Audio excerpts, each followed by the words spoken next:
20 августи соли 2021 асосгузори сулҳу ваҳдати миллӣ пешвои миллат президенти ҷумҳурии Тоҷикистон муҳтарам Эмомалӣ Раҳмон ва раиси маҷлиси миллии маҷлиси олии ҷумҳурии Тоҷикистон раиси шаҳри Душанбе муҳтарам Рустами Эмомалӣ дар ноҳияи Исмоили Сомонии пойтахт меҳмонхонаи Сафо Душанберо мавриди баҳрабардорӣ қарор доданд. меҳмонхонаи чорситорадор бо тарҳи муосир ва бо назардошти санъати меъмории миллӣ ба ифтихори ҷашни сисолагии истиқлоли давлатӣ ва дар доираи солҳои рушди деҳот, сайёҳӣ ва ҳунарҳои мардумӣ аз тарафи соҳибкори ватанӣ Ҷунайдулло Азизов бунёд карда шудааст. иншооти замонавӣ аз 13 ошёна иборат буда дорои 86 ҳуҷра мебошад.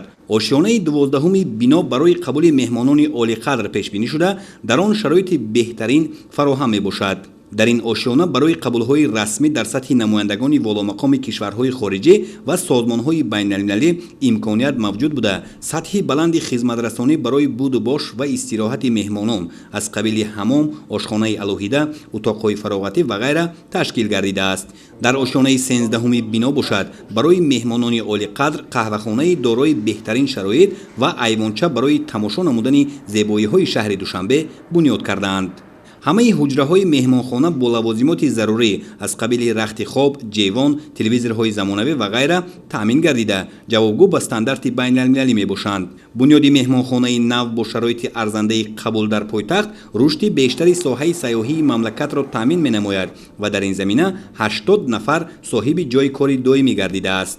خیلی خرسند هستم که از جانب رهبریت دولت و حکومت مملکت به صاحبکاران وطنی پیوسته دستگیری می‌یابند و صاحبکاران با بنیاد نمودن انشاءات گوناگون شماره زیادی ساکنان شهر را با جای کار دائمی تامین می‌کنند.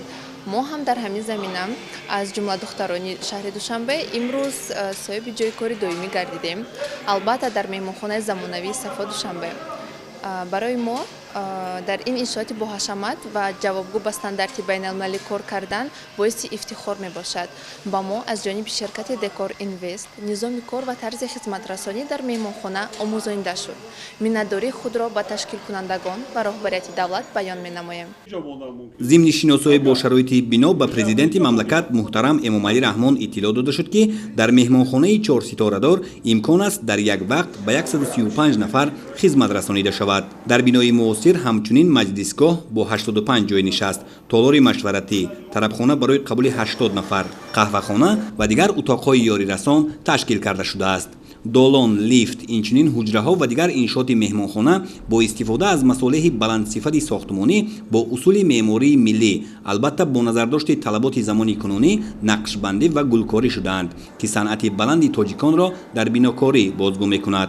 لایحه مهمانخانه صفا دوشنبه از جانب کارمندان کارخانه واحد دولتی پژوهشگاه علمی تحقیقاتی لایحه‌کشی دوشنبه شهرساز تهیه کرده شده است. ما در وقت تهیه لایحه مهمانخانه صفا دوشنبه کوشش کردیم صنعت معماری ملی را استفاده نماییم. در هر یک آشیانه، دالان و حجره‌های مهمانخانه نقش و نگاری ملی همچنین منظره‌های زیبای تاجیکستان، انشاءات تاریخی و دیگر موضوع‌های که تاریخ قدیمی داشتن تاجیکان را انعکاس می‌کند تصویر کرده شدند و این برای معرفی تاجیکان همچون ملت دارای تمدن قدیمی و تاجیکستان همچون کشور زیبا دارای موضوع‌های زیادی سیاحی مهم می‌باشد. حشمت بینای صفا دوشنبه و زیبایی‌های اطراف آن زیبایی این گوشه پایتخت مملکت شهر دوشنبه را تامین می‌نماید. کارهای ساختمانی را در انشاءات جمعیتی دارای مسئولیت محدودی دکور اینوست با جلب بیش از 300 نفر ساختمانچی محلی انجام داده است. برای ما صاحبکاران در جمهوری امکانات خوبی کاری و فعالیت فراهم آورده شده است. بخصوص در شهر دوشنبه برای ترقی دادن تجارت همه گونه شرایط موجود میباشد. با توجه به دستگیری پیشروی ملت محترم امامعلی رحمان و رئیس شهر دوشنبه محترم رستم امامعلی، ما با دستاوردهای نظررس نایل گردیده کوشش داریم در رشد بیشتری مملکت بخصوص شهر دوشنبه سهم خود را گذاریم. ما با استفاده از امکانات در یک دوره کوتاه در دوام همگی 2 سال توانستیم چون یک مهمانخانه زمانی را ساخته به استفاده دهیم. ما در وقت اجرای کارهای ساختمانی کوشش کردیم با صفت کار اهمیت اولین درجه ظاهر نمودیم تا که انشاءات سالهای زیاد خدمت رساند. همه مسائل ساختمانی در بنا استفاده گردیده مسائل وطنی بوده дораи сертификати сифат мебошад. мебели дар меҳмонхона истифодагардору мо танҳо бо дастрас намудани чӯби тахта худамон истеҳсол намудем. низоми кор яъне хизматрасонро дар меҳмонхона бо талаботи байналмилалӣ мутобиқ намудем. ёдовар мешавем ки корҳои сохтмонӣ дар меҳмонхонаи Сафо Душанбе моҳи октябри соли 2019 баъди гузоштани санги асос аз ҷониби пешвои миллат муҳтарам Эмомалӣ Раҳмон ва раиси шаҳри Душанбе муҳтарам Рустами Эмомалӣ оғоз гардида дар як давраи кӯтоҳ яъне дар вақти муайяншуда бо сатҳ ва сифати баланд ба анҷом расонида шудаанд. маврид ба таъкид аст ки дар баробари меҳмонхонаи замонавии Сафо Душанбе дар шаҳри Душанбе сохтмони боз 12 меҳмонхонаи дигари 4 ва 5 ситорадор идома дорад.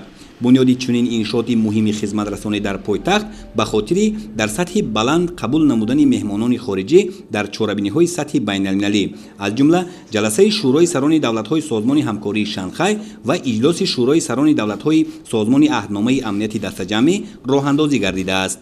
корҳои сохтмонӣ аз рӯзи гузоштани санги асос аз ҷониби пешвои миллат муҳтарам Эмомалӣ Раҳмон ва раиси шаҳри Душанбе муҳтарам Рустами Эмомалӣ то ба анҷом танҳо бо ҷалби мутахассисони маҳаллӣ иҷро шудаанд. ороишоти намои беруна дохили бино ва дигар иншоотҳои ёриясони меҳмонхонаро пурра ороишгарони ҷумҳурӣ ки маҳорати баланди наққошию ороишгарӣ доранд иҷро намуданд. яъне барои бунёди меҳмонхонаи Сафо Душанбе мо аз хориҷи мамлакат мутахассис даъват накардем. лифт ва дигар таҷҳизотҳои техникиро низ мутахассисони ҷамъияти Декор Инвест васлу насб намуданд.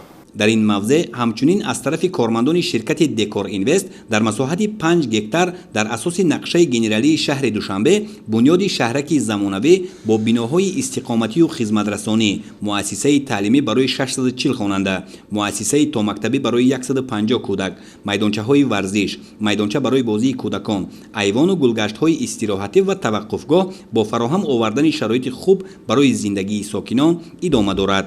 طبق اطلاع از 21 بینای استقامتی در شهرک بنیاد شونده در 4 بینا که عبارت از 160 حجره بوده مساحت منزل زیست 16000 متر مربع را تشکیل می‌دهد آماده بهره برداری میباشد. 6 بینای استقامتی دیگر باشد تا آخر سال روان به استفاده داده میشود. در باقی مانده انشاءات از جمله مؤسسه های تعلیمی میانه عمومی و تا مکتبی ورزشی و فراغتی شهرک کارهای ساختمانی ادامه دارند. бахшида ба сисолагии истиқлоли давлатӣ ду бинои баландошёнаи истиқоматиро сохта ба истифода додем.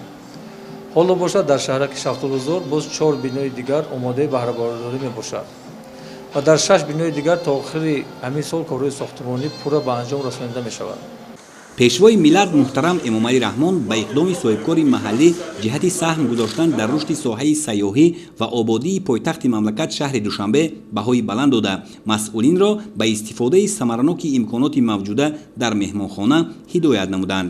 равшании атрофи биноро чароғакҳои гуногун ҳаҷму гуногун шакл дар сутунпояҳои баландиашон аз ҳамдигар фарқкунанда таъмин менамоянд. худи бино ҳам пурра чароғон мебошад ва рангорангию ҷилои ба меҳмонхона хос ки дар асоси қарори раиси шаҳри Душанбе оид ба равшаннамоии бинову иншооти пойтахт таъмин гардидааст диққати ҳар бинандаро ба худ ҷалб мекунад.